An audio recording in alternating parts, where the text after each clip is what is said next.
Show Your Work by Austin Kleon. Picture yourself floating in the darkness of space. You're hundreds of miles above Earth, drifting inside the International Space Station in complete silence and weightlessness. Below you, our planet looks like a swirling marble of blue and white. Your official job? Conducting complex scientific experiments. But today's mission is a bit unusual. Today you're about to show millions of people back home something surprisingly mundane: how you brush your teeth when there's no gravity. This isn't science fiction. This actually happened with astronaut Chris Hadfield. While commanding the space station, he didn't just do his job in secret, he showed the world everything. He tweeted breathtaking photos of Earth, recorded music floating through the modules, and made YouTube videos about the weirdly ordinary parts of life in orbit. Things like clipping his nails, making a sandwich, even his sleeping arrangements. And people absolutely loved it. Turns out, we're not just interested in the glamorous finale of space travel. We're fascinated by the messy, mundane process behind it all. We want to see how the sausage gets made, even when that sausage is being assembled in a tin can, zooming around the planet at 17,000 miles per hour. So why does this matter to you? Because Commander Hadfield's story holds a powerful lesson for anyone who creates anything, builds anything, or dreams of leaving their mark on the world. We're constantly bombarded with messages about promoting ourselves, building our personal brand, networking like crazy, and for many of us, especially the introverts in the room, self-promotion feels absolutely terrible. Like we're being asked to transform into some slick, loud salesperson we never wanted to be. But what if there's another way? A quieter, more generous, more authentic path to getting your work noticed? That's exactly what Austin Kleon offers us in his modern classic, Show Your Work. This little book has become a manual for a completely new way of operating in the world. It's for the artist, the entrepreneur, the student, basically anyone who hates the idea of shameless self-promotion, but still wants to find an audience for what they care about. Today I'm going to walk you through the profound wisdom packed into this deceptively small book. And here's my promise to you. By the end, you'll realize that you don't need to be a genius to get noticed. You don't need a massive marketing budget. You don't even need to be an expert. You just need to learn the gentle art of showing your work. And when you do, something magical happens. Instead of desperately chasing an audience, they start finding you. Let's start by demolishing the biggest, most destructive myth about creativity. It's a story we've been sold for centuries, and it holds so many of us back. I'm talking about the myth of the lone genius. You know this story.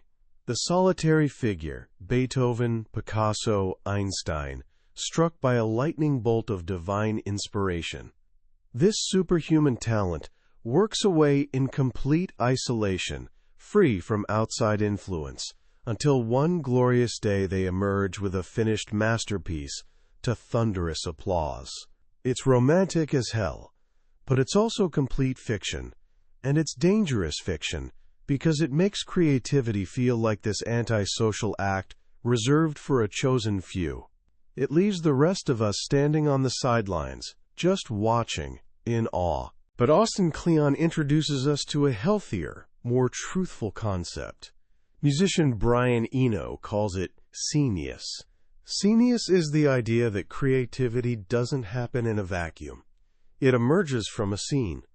It comes from what Eno calls an ecology of talent, a group of people supporting each other, looking at each other's work, borrowing ideas, stealing bits and pieces, contributing their own twist. Good work isn't isolated. It's collaborative, the result of minds connecting with other minds.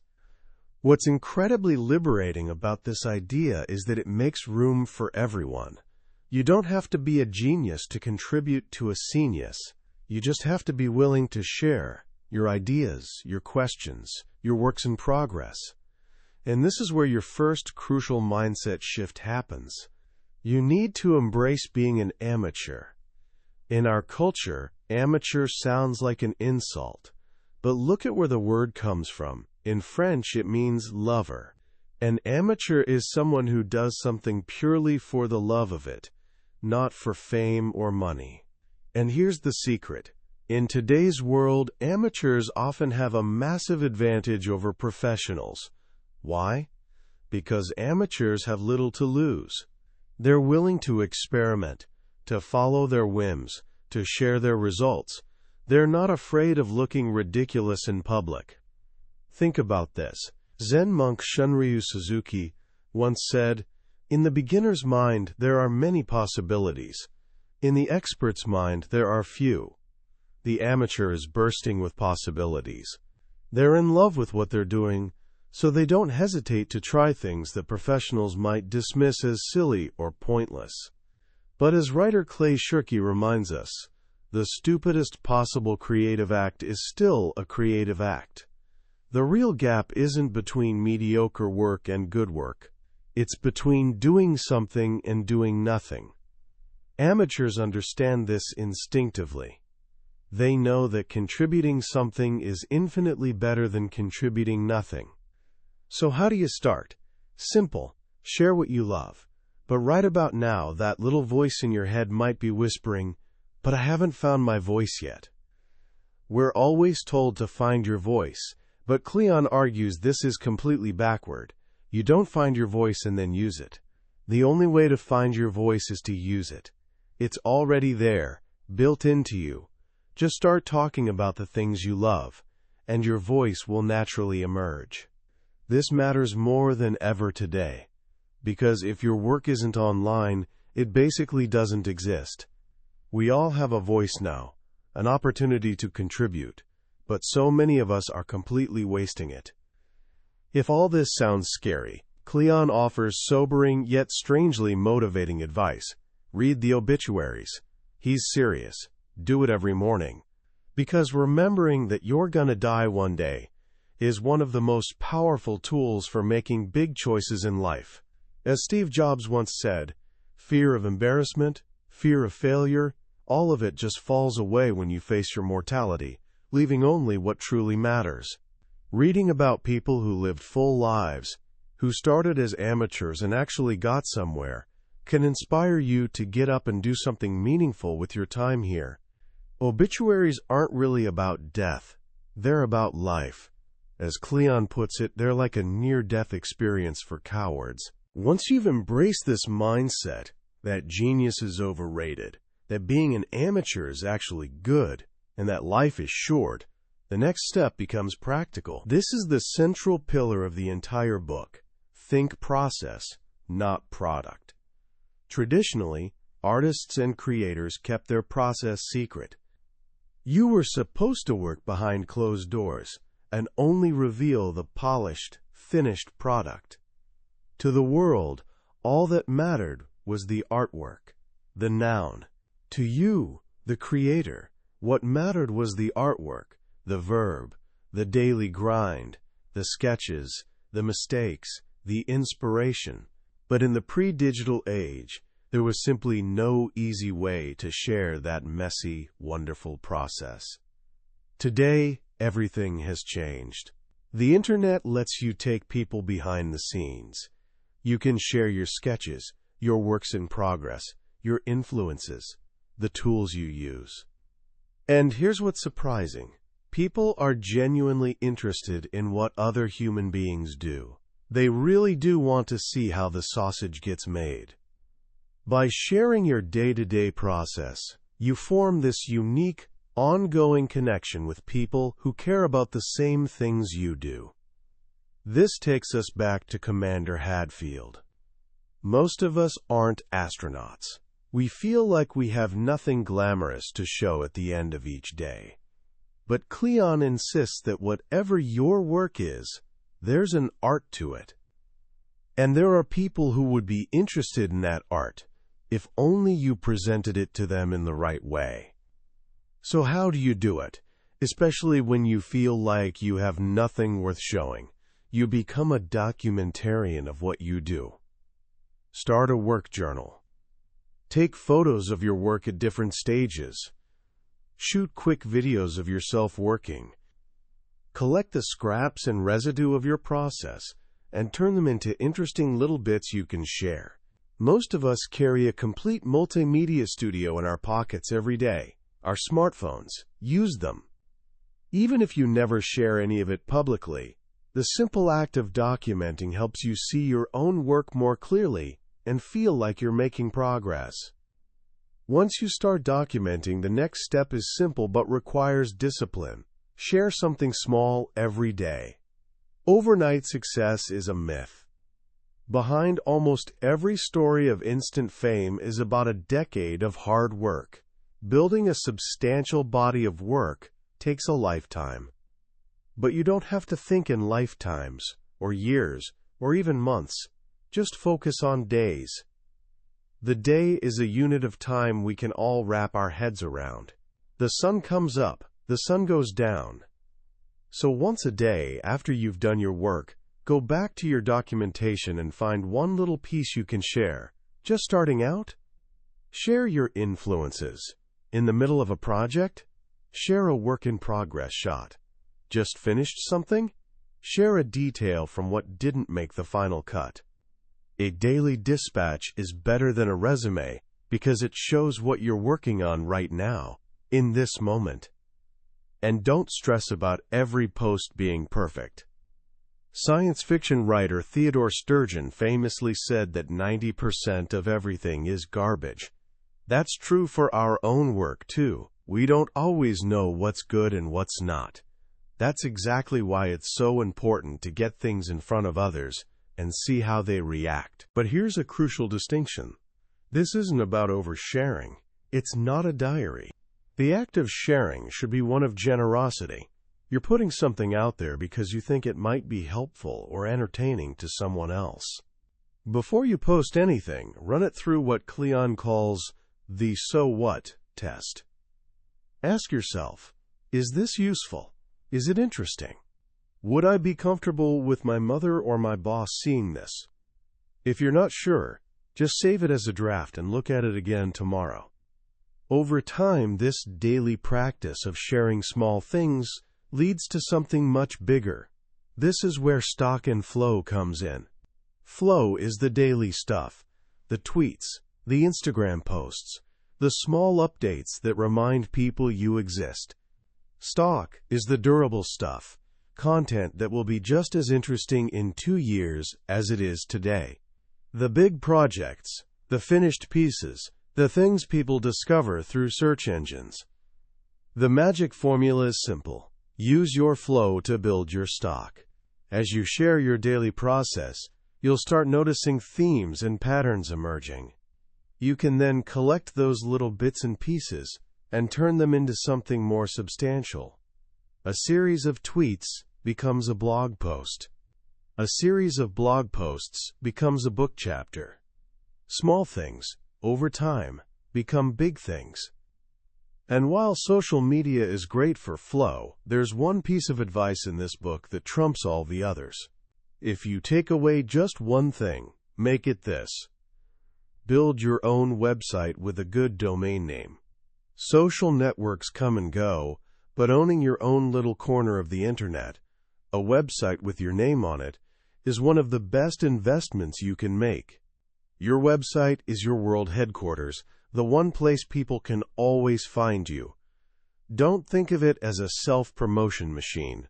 Think of it as a self-invention machine. Online, you can become the person you want to be. Now, before you can show your work, you need work to show, and that work is fed by your influences. This brings us to the next big idea. Open up your cabinet of curiosities. Centuries ago, wealthy Europeans kept wonder chambers, rooms filled with rare and remarkable objects. Skeletons, jewels, books, art, anything that sparked their curiosity.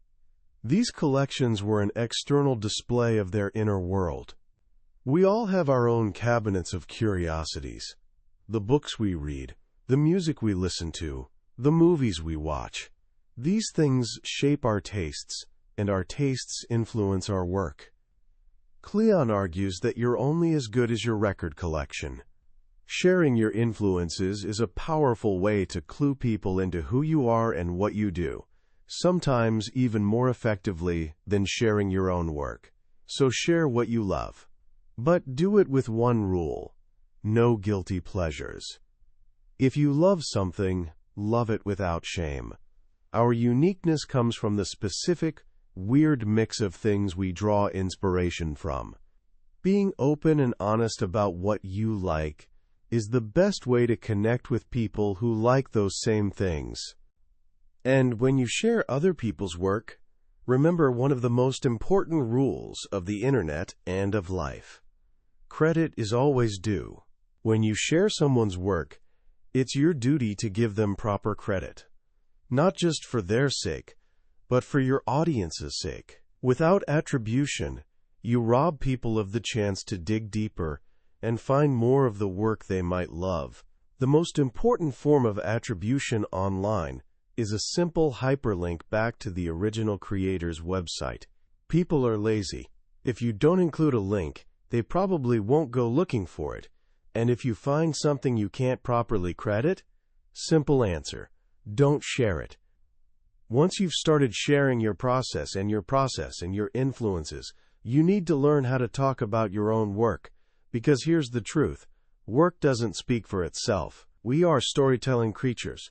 The stories you tell about your work have a huge effect on how people feel about it and how they value it. Imagine two identical paintings of a harbor at sunset. A curator tells you that one was painted by a 17th century Dutch master, and the other is a forgery copied last week by a graduate student. Which one do you want to take home? The paintings haven't changed one bit, but the story has, and the story changes everything. You don't have to invent elaborate fiction. Just be honest about where things came from, how they were made, and who made them. A good story has structure. The simplest one is beginning, middle, and end. Or, as author John Gardner put it, a character wants something, goes after it despite opposition, and arrives at a win, lose, or draw. This is basically the shape of every creative project: the idea, the hard work of executing it, and the release into the world. You need to get comfortable telling this story, even in casual situations, like when a stranger at a party asks, "So what do you do?" Don't treat it as an interrogation. Treat it as an opportunity to connect. Practice explaining what you do in a way that a kindergartner or your grandmother could understand. And when you write your bio, keep it short, stick to the facts, and strike all the adjectives. You're not an aspiring photographer. You're a photographer. As you start sharing more, you'll naturally begin to attract an audience. And one of the most powerful things you can do for that audience is teach what you know. Think about the world-famous Franklin Barbecue in Austin, Texas. In a notoriously secretive industry, owner Aaron Franklin created an entire YouTube series teaching people every single one of his trade secrets. Why would he do that?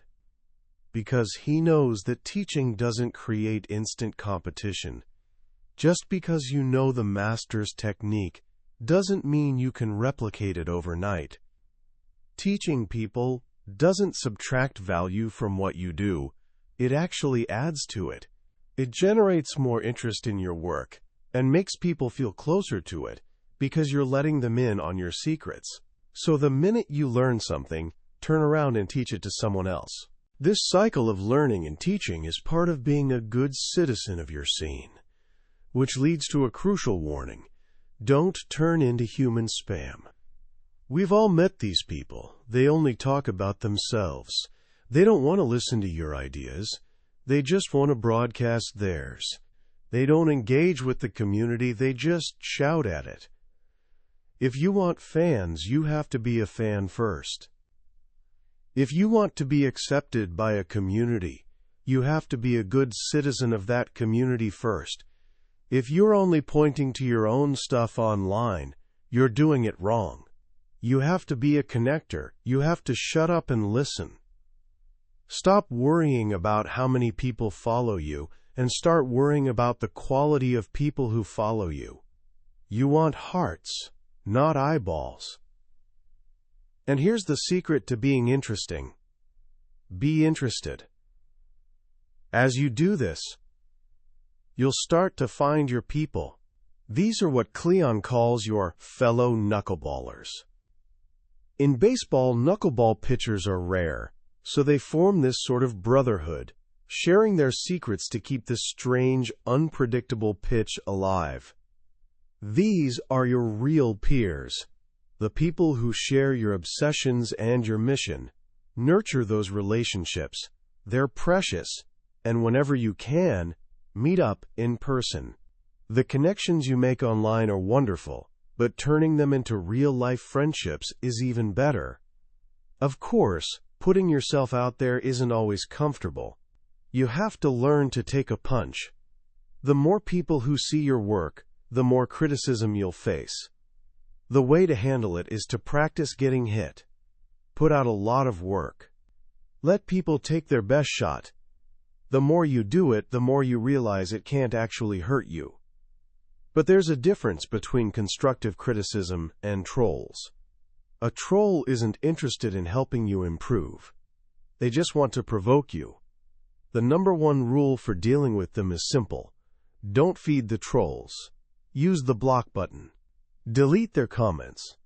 Your space is your living room. You wouldn't let someone trash it, so don't let them do it online either. Now let's talk about something that makes a lot of creative people uncomfortable: money. Kleon's advice here is refreshingly blunt. Sell out.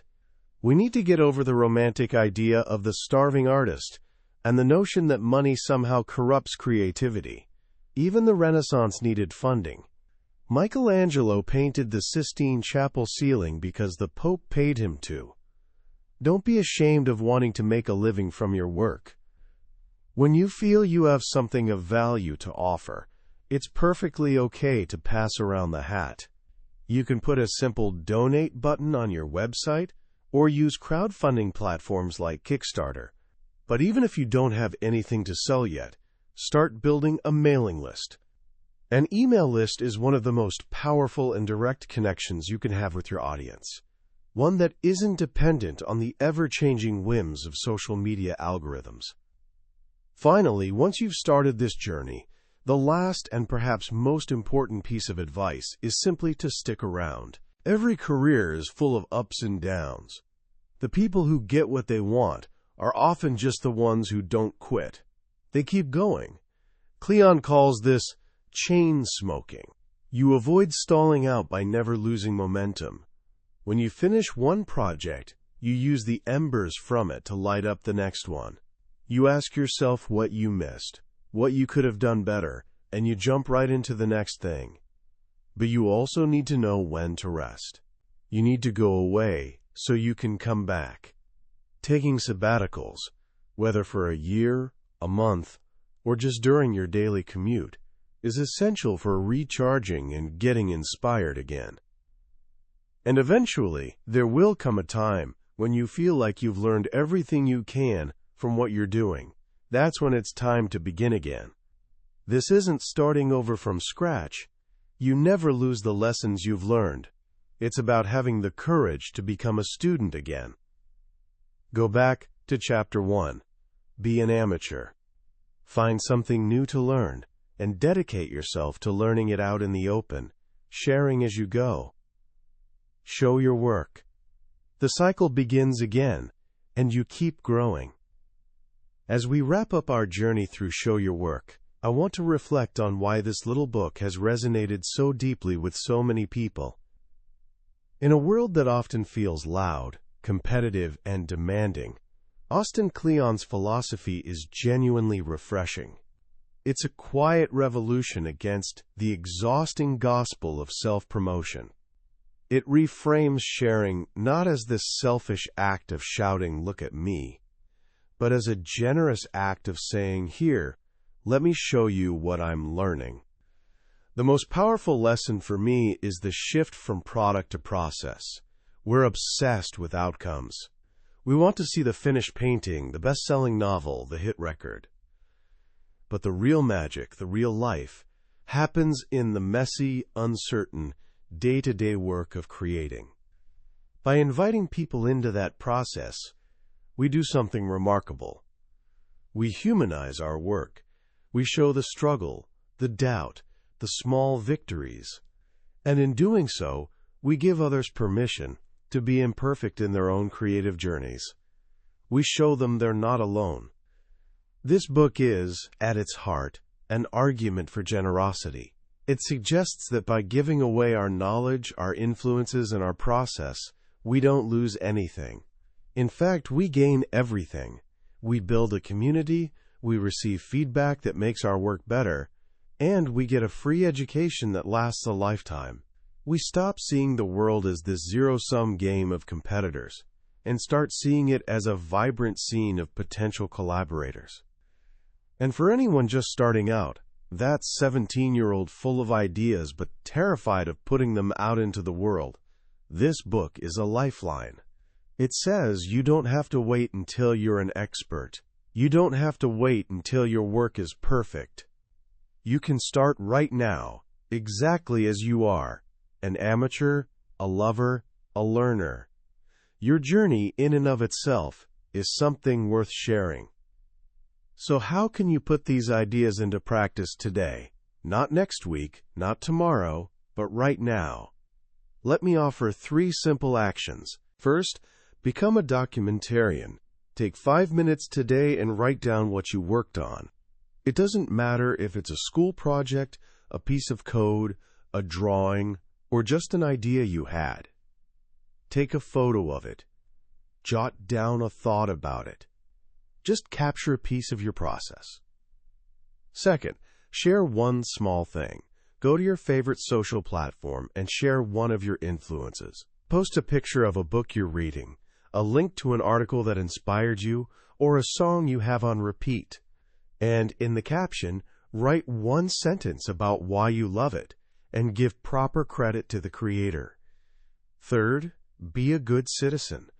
Find someone online whose work you admire, someone who isn't already world famous, and leave them a thoughtful, encouraging comment. Not just cool, but something specific about what you appreciate in their work. Be the kind of person you'd want in your own audience. These actions might seem small, but they're the seeds from which a creative life lived in the open can grow. They're the first steps on a path that's less about being discovered and more about discovering yourself in the company of others. That was a look inside Show Your Work by Austin Kleon.